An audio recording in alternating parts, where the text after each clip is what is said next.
بسم الله الرحمن الرحيم.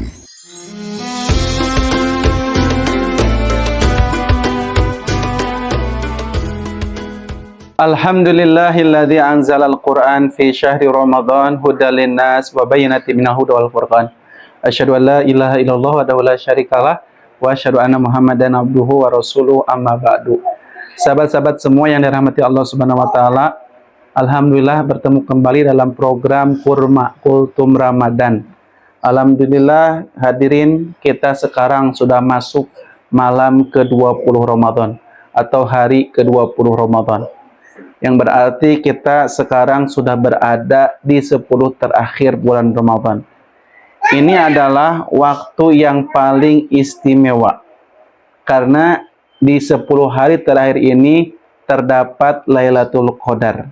Malam yang kata Allah lebih baik daripada 1000 bulan. Pada kesempatan kurma kali ini kita akan membahas dengan tema meraih malam Lailatul Qadar, keutamaan dan amalan yang dianjurkan. Yang pertama, apa keutamaan Lailatul Qadar? Hal ini difirmankan Allah dalam Quran surah Al-Qadar. Allah Subhanahu wa taala berfirman, "A'udzubillahi minasyaitonirrajim. Bismillahirrahmanirrahim." Ganti. "A'udzubillahi minasyaitonirrajim. Bismillahirrahmanirrahim. Inna anzalnahu fi Lailatul Qadar." Sesungguhnya kami telah menurunkan Al-Quran pada malam Qadar, pada Lailatul Qadar. Wa ma adraka ma Lailatul Qadri. Apakah kamu tahu apa Lailatul Qadar itu? Kata Allah, Lailatul Qadri khairum min alfi syahrin. Malam Qadar itu, Lailatul Qadar itu lebih baik daripada 1000 bulan. 1000 bulan itu kalau kita hitung sama dengan 83 tahun, 4 bulan. Berarti jika ikhwatu iman mendapatkan malam Qadar tersebut, mendapatkan Lailatul Qadar tersebut, ikhwatu iman sudah beribadah selama 83 tahun. Maka amalan yang dilakukan pada malam Lailatul Qadar itu lebih utama dibandingkan amalan-amalan selama 1000 bulan. Jika seseorang sholat, membaca Al-Quran, zikir, berdoa, maka pahalanya lebih besar dibandingkan jika melakukan amalan tersebut selama 83 tahun lebih.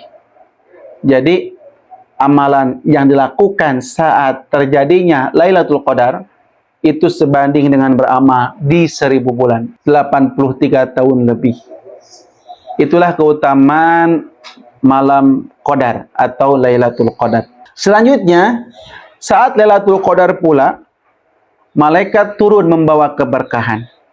Allah berfirman dalam lanjutan ayatnya, "Tanazzalul malaikatu warruhu fiha biidzni rabbihim min kulli am."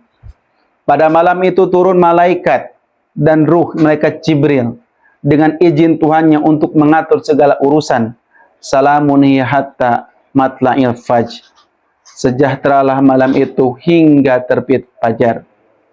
Kata para ulama, yang dimaksud malaikat turun itu, malaikat memberikan rahmat pada malam itu, yang seluruh malaikat turun, yang jumlahnya malaikat yang turun pada saat Lailatul Qadar adalah lebih banyak daripada kerikil atau pasir yang ada di muka bumi ini. Artinya, para malaikat turun dengan membawa rahmat, berkah dan ampunan dari Allah untuk orang-orang yang beribadah di malam Lailatul Qadar, di malam Lailatul Qadar tersebut. Kemudian saat malam tersebut dosa-dosa seorang hamba akan diampuni. Rasulullah SAW pernah bersabda, "Man qama Lailatul Qadri imanan wa ihtisaban ghufira lahu ma taqaddama min danbi." Barang siapa yang menghidupkan malam Qadar, yang menghidupkan Lailatul Qadar dengan dasar keimanan dan mengharap pahala Allah, pasti dia akan diampuni dosa-dosanya yang telah lalu, pasti dia akan mendapatkan ampunan dari Allah Subhanahu wa taala. Itu tentang keutamaan Lailatul Qadar. Yang kedua, kapan Lailatul Qadar itu terjadi? Ya, kata Rasulullah, Lailatul Qadar itu terjadi pada salah satu malam di antara 10 malam tersebut. Pokoknya terjadi fil asril awakhir, di 10 hari terakhir, khususnya pada malam-malam ganjil. Jika Hiwatul Iman bisa menghidupkan seluruh 10 malamnya, itu baik, itu lebih utama, itu lebih bagus. Jika tidak mampu, carilah di malam-malam ganjil, malam 21, malam 23, 25, 27, dan 29. Rasulullah Shallallahu Alaihi Wasallam pernah bersabda, taharrau Lailatul Qadri fil asril awakhir min Ramadan. Carilah Lailatul Qadar pada 10 malam terakhir dari bulan Ramadan. Namun tanggalnya pasti masih dirahasiakan oleh Allah Subhanahu wa taala. Agar apa? Agar kita lebih giat dalam beribadah sepanjang 10 malam terakhir ini. Sahabat-sahabat Ikhwatul Iman rahimakumullah. Amalan apa yang dianjurkan saat malam Lailatul Qadar ini? Yang pertama, memperbanyak sholat tarawih. Bisa di awal waktu, bisa di pertengahan atau di akhir waktu. Yang kedua, memperbanyak berdoa, khususnya doa yang diajarkan Rasulullah kepada Bunda Aisyah. Bunda Aisyah radhiyallahu anha pernah bertanya kepada Rasulullah, "Ya Rasulullah, jika aku mendapatkan malam Lailatul Qadar, apa yang harus aku baca?" Lalu Nabi mengajarkan sebuah doa. Kata Nabi, bacalah, Allahumma innaka afuwun tuhibbul afwa fa'fu anni.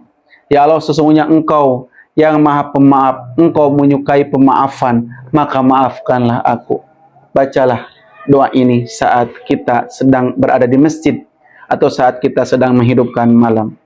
Kemudian perbanyaklah membaca Al-Quran, perbanyaklah berzikir, bersedekah, dan beramal soleh. Kalau bisa sampai iktikaf 10 hari terakhir di masjid, di rumah Allah, untuk bisa fokus beribadah kepada Allah, maka kita akan mendapatkan keberkahan dengan amal-amal tersebut. Kemudian yang keempat, yang terakhir ini, ada hadis tentang tanda-tanda Lailatul Qadar. Berbagai hadis disebutkan bahwa Lailatul Qadar itu memiliki tanda-tanda, tapi tidak tentu tanda-tanda ini. Yang pertama, udaranya sejuk, tidak panas dan tidak dingin. Langit tampak lebih cerah dan bersih. Matahari di pagi hari tampak putih bersih tanpa sinar yang menyilaukan. Ini dalam hadis riwayat Imam Muslim dan hadis riwayat Imam Ahmad. Tapi bukan berarti selalu begini. Ini tanda-tanda yang terjadi pada masa Rasulullah. Untuk hari ini kita tugasnya cuma satu, untuk mendawamkan di 10 hari terakhir untuk menghidupkan malam. Insya Allah kita akan mendapatkan keutamaan malam Qadar tersebut. Demikian hadirin Ikhwatul Iman. Mudah-mudahan 10 hari terakhir yang akan kita hadapi ini kita maksimalkan dengan baik, kita kejar dengan baik Lailatul Qadar ini. Kenapa? Karena Lailatul Qadar adalah malam yang istimewa, lebih baik daripada 1000 bulan. Oleh karena itu kita jangan melewatkannya dengan hal yang sia-sia. Mari kita ibadah di 10 hari terakhir Ramadan, perbanyak ibadah di malam-malam tersebut. Demikian, mudah-mudahan bermanfaat. Semoga kita menjadikan hamba Allah yang semakin dekat kepadanya. Terima kasih atas perhatiannya. Aku qouli hadza wa astaghfirullaha wa lakum. Assalamualaikum warahmatullahi wabarakatuh.